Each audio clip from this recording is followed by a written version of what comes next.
Welcome to TradersArmy.com, defending your right to build wealth and preserve capital for generations to come.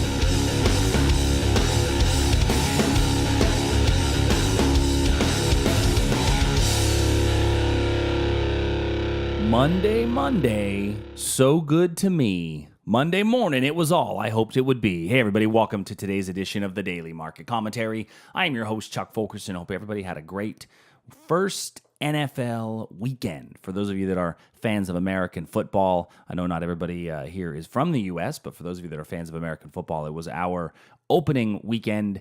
I'm a Steeler fan, and we tied the Browns. Yeah, that's like a loss. So anyway, moving on. Let's go ahead and get started. For those of you new to the channel, do me a favor, click that subscribe button and hit the notification bell down below so you can get the alerts and updates as we post new videos to the channel. We look at the same 10 to 12 futures markets every day, identifying potential breakout trades and turning points. Let's begin. Looking at the ES. So on the ES, we're up about 9.5 points this morning. For those of you that were on the live trading room last night, we talked a little bit about Friday's movement, but on Friday, we had a really nice breakout of this little triangle. It hit the short entry, came down, hit our profit target, and then we got a reversal, and it rallied back up, and it's been moving ever since then. Now, if you are looking at the Twitter feed, on Friday afternoon, I had mentioned when we got into the long position, and after getting into the long position, the next thing I said was it's time to move your stops to break even. So if you moved your stop to break even, you are still in this thing riding high. Some of you may have not carried it over the weekend. I will tell you full transparency, I'm not comfortable holding things over the weekend, especially when President Trump says the T word, tariffs, because you never know what can happen on a gap. So if you did, however, you've been richly rewarded with about a 20-point rally from that area. So where are we getting to today? Well, we've almost gotten to this latest move down, right? This is a huge, extreme red candle to the downside that we've almost come back into. We also have this area up here. So we've got a couple of areas to be cautious of that we are fast approaching.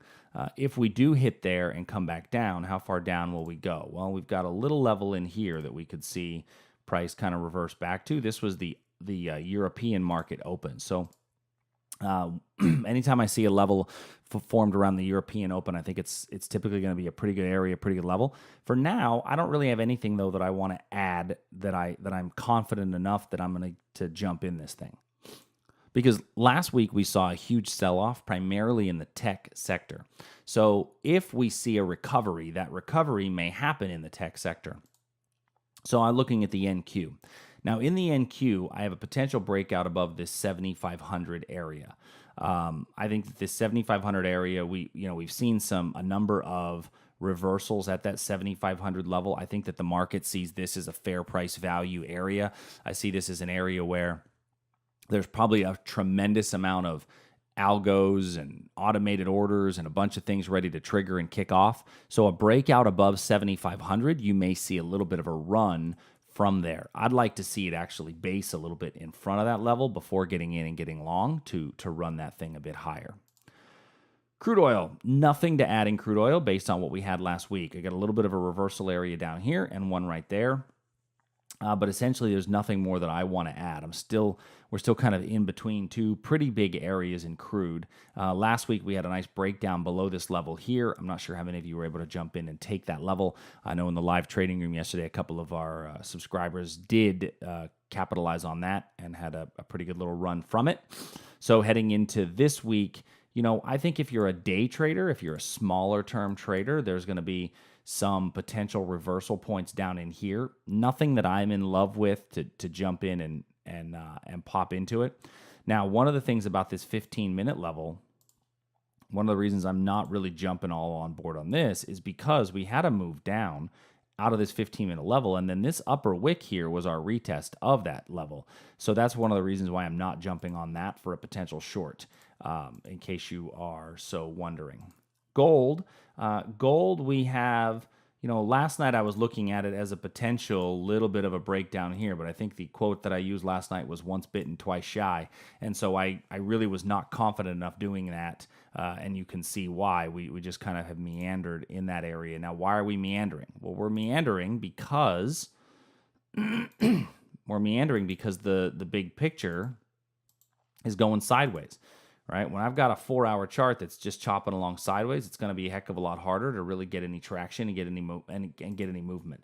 Now, I do have technically lower swing highs, and so this could be a really extended, kind of downward. It's not really a triangle pattern because it doesn't fit a triangle pattern's rules, but it does definitely have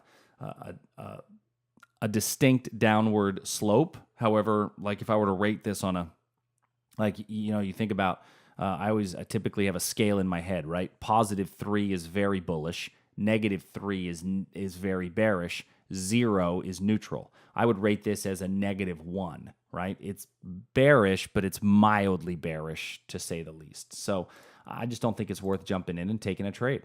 Now, in the bonds, we had a really strong bond move last week on our strong move down. I think that sets up for a potential reversal just up above us in this region here. And in the Aussie, we had a really nice, strong Aussie breakout trade. Now, if you missed that breakout trade, I think you get another bite at the apple just below here because I think that the Aussie is very weak overall and could continue to show us weakness. So look at that as a potential breakout area.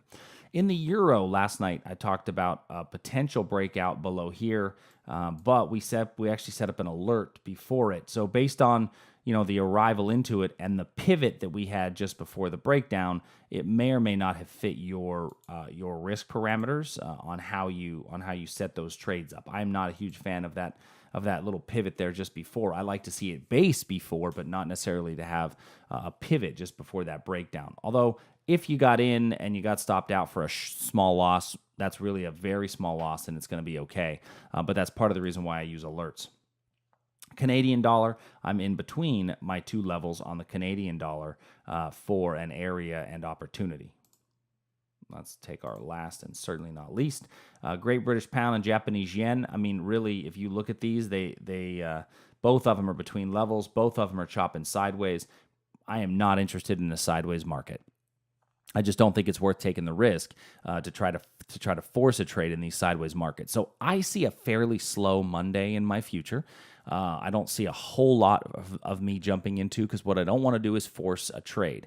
Forcing a trade is one of the worst things that we can do, and it's going to be the one that gets us the most amount of risk. So as we look at the potential trades heading into today, there's a lot of sideways price action, a lot of opportunity to force trades. What I would say is don't force it, let it come to you, set your levels up and kind of let them come. Although we may get a decent breakout here in the NQ, just make sure that you understand how to manage your stops accordingly if that indeed occurs. So if you have any questions, please shoot me an email. My email address is chuck@iiefinancial.com. Until tomorrow, I will see you all soon.